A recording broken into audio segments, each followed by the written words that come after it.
Okay, so what we're going to do in today's video is give you a run through and a walkthrough of the Svan977 sound and vibration level meter. In the name, it can be used as a sound or vibration level meter, not simultaneously, so it's one or the other. I'm just going to show you basically what are some additional options and then also navigating your way around the screen. We have a SA22 standard windsock.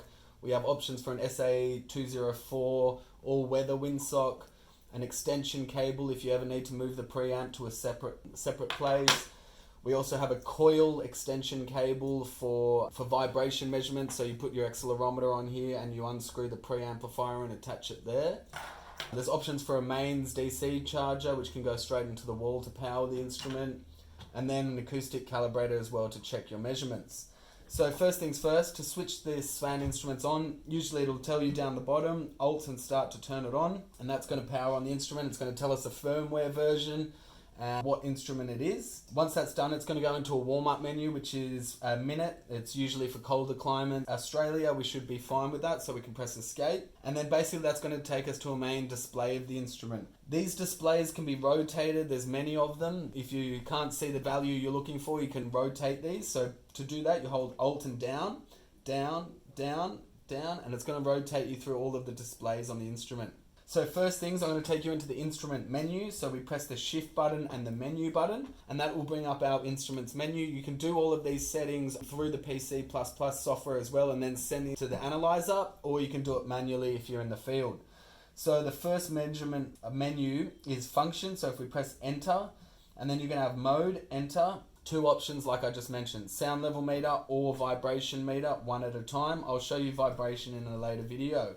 Sound level meter, enter. So with Svan instruments, it's always enter to save the changes that you're making. So if we go down to measurement function, enter, we're going to see the measurement functions that are available in this instrument. So sound level meter, 1 octave comes standard with the 977. You can have an optional extra of 1/3 octave. You can have FFT and RT60 for building acoustics measurements as well. For today's purpose, I'm going to put it on 1/3 octave and press enter. So let's go down to calibration. Enter. So we've got a few calibration checks here, system check, sensitivity, measurement, cal history, that sort of thing. I'm going to go do a cal by measurement. I know on the output of my acoustic calibrator that's 114.02 dB, so I'm going to place this on here for now. I'm going to adjust my level to 114.02 and press start to start a calibration. There's going to be an internal cal that comes through. It's going to give us a C factor. We're going to press enter to confirm, escape, escape. So now just to verify quickly your result, if we just press start on the instrument, we go back to the first display we want, which is A fast, and we can see 114 dB, so we know it's within cal. I'm going to press stop on the measurement and take my acoustic calibrator off and place it over here and place the windsock back on. So now, if we go back into the menu, shift menu, we've got a calibration done. We're going to go down to measurement, enter. So if we go to general settings is the first one. This is where we're going to set up all the instruments' main logging parameters. Start delay, do you want it to start after a minute or 30 seconds? This is all up to you. Start sync, do you want it to start on the next minute, on the 15 minutes or on the hour? Makes it nice and clear for your data. If we go down to integration period, 15 minutes, typically for environmental monitoring, that's what it is. And we're going to leave on repetition cycles infinite. So once that 15 minutes is finished, it's going to roll into the next 15, next 15, next 15, and keep going. You can change this. Do you know how many 15-minute periods you need? You can make 8 cycles. You know the measurement will stop after 8 15-minute periods. A few quick more settings. I don't touch these, so it's up to you. You can find them in the manual. RMS integration, statistics, rolling time, daytime limits, that sort of thing. Always enter to save your changes. Do we want to do a measurement trigger? Enter. This is if the measurement is going to start on a level, for example, 80 dB, so there's nothing logging, but the measurement will actually start when the trigger is reached. Up to you, play around with it. I'm going to turn it off for now, enter. Profiles. So all Svan instruments pretty much run 3 profiles simultaneously, which is fantastic. You can see them on the display and you can have them running. So basically 3 different sound level meters running at once. Let's do A fast, C slow, and Z slow as well. Enter to save any changes. You can play this around B, LF, A, C, Z, high pass for vibration, that sort of thing. So enter to save. Down to logging, enter. Logger setup. What do we want to save in our data? Logger results, yes. Summary results, yes. Logger step, Typically environmental, 1 second. Logger name, you can rename it to whatever you like. Don't use too many characters because it will fill the memory if you've got a long logger name. Do you want to split the logger period on the integration period? 15 minutes, you're going to have a new logger. Sync it to 15 minutes. A couple of different options there you can play around with. Enter to save.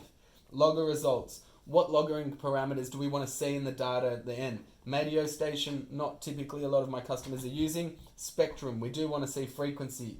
Profile 1, 2, 3. Leave them all ticked on. You can deselect these later. More data that you have at the end is better. Plenty of memory in this instrument, so don't worry about it. Escape. Summary results. Enter. Once again, ticked off the weather station. I want statistics, statistical spectrum, max, min spectrums as well. Enter to save. Logger trigger. Do you want the logger to start off a designated level, 100 dB? You can do a pre-trigger, so 2 seconds before. Then once it realizes it's going to start recording prior to that level being raised. Escape. Save changes, no. Markers, you can create your own markers, name them what you want. This is where to do it. Escape. Wave recording. So wave recording is in regards to recording audio based on a trigger level. You can record audio for a minute after that level's reached. Is it a barking dog? Is it a truck driving past? This is where you do it. My instrument needs to enter a code. You can purchase that code from us. We'll send it to you overnight once the factory sends it to us, and you can enter that in yourself.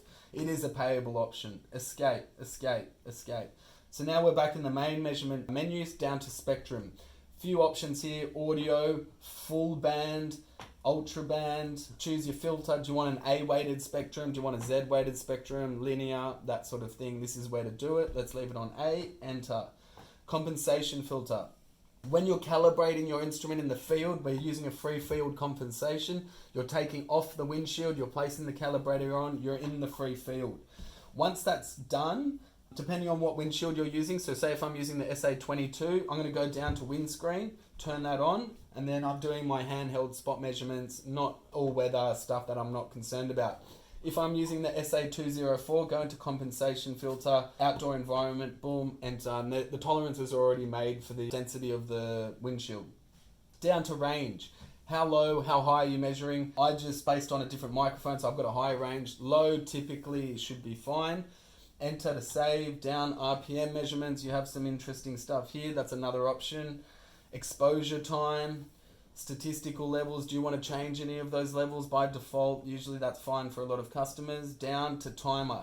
Do you want the instrument to turn on at a certain time on a certain day? You've got it set up in the field. This is where you can do it. Play around with it, see how it feels for you. Escape, always enter to save changes. Escape. Down to display. Display modes. This is what we're seeing on the display of the instrument when you're in the field. If you're only concerned about one profile, channel 1, profile 1, then this is where you tick off everything else. Let's leave them all on. As I said, you can rotate through all those displays. Scales you have, dynamic ranges, spectrum view, how do you want it displayed, logger view, you can change the colors, you can change on off what you want to see, and then screen setup. Typically, I would turn the brightness down if you're doing logging, and then you can turn on. So screen off after 30 seconds, it's going to dim, and then the screen's going to turn off after 1 minute. When it does do that, just press an arrow down and then it's going to light back up for you, so it actually hasn't stopped measuring. Enter to save. Escape. File. File manager. Enter. This is where we can see the directory on the SD card in the instrument. You can increase this SD card up to 128. New directories, you can go in, look at different files. So basically you've just been in a room, you're measuring the acoustics in the room. Let's hit open. You can open up that data in the field and play around. Have a look at it now. If you need to write something down manually, this is the way to do it in the instrument itself. You can always do it in the software later. Escape. Back to the menu. File. Setup manager. This is where you can change settings at file settings. Instrument. Auto starts. This is where you can tick on defects of starting the instrument. You can check the internal battery of the instrument as well. Communication ports. This is a bit of further usages of the 977 external power. Are you running it off the mains charger like I just showed you? And it will tell you the voltages that is coming through. IEP currents for microphones. Keyboard settings. You can play with these, leave them as default. Multifunction I/O. We do have an I/O port here, so you can set some sort of audio visual alarms once levels are increased. You just need some cabling from us, so please inquire. If we go down, real-time clock. There's two ways to set the clock on the instrument. You can do it manually, Or you can plug in your instrument into the PC, it'll pop up a wizard, sync the time to your PC, fantastic.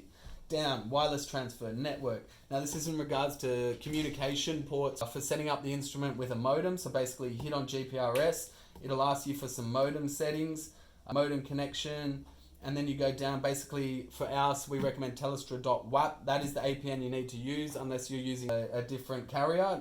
You will have to look into that yourself. You can set up SMS emails from here. We recommend doing it through Svan PC++ or Svannet. Email settings is the same, and that's all in regards to wireless transfer. If we go down, unit name, we can name it what we want, Julian's instrument, whatever.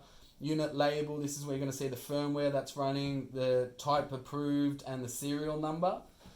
Escape auxiliary setup is the last setup menu. Languages that you can choose. Factory settings. So once you save a setup file on your desktop, you can always clear the instrument. You're not happy with the way it's going, clear it, and then reload your setup file. Reference levels and warnings are here as well. After that, just quickly, once you press start on a measurement, it's going to play this triangle. The green triangle means that the measurement is running. Please ensure that if you're closing a logging box or whatever, that this play button is running. Your infinite cycles are going. When you finish the measurement, come in, press stop. It's going to be a grey square. You know that the instrument stopped running. And to turn it off, press the same buttons that we used to turn it on. Power off, enter, yes, thank you. And that's obviously placing an acoustic calibrator after to check your results as well, just to prove that the microphone has not drifted. I think that covers us for just a quick run through of the instrument. As I said, you can do all these settings on the computer and on Svannet if it's working with a modem. Thanks.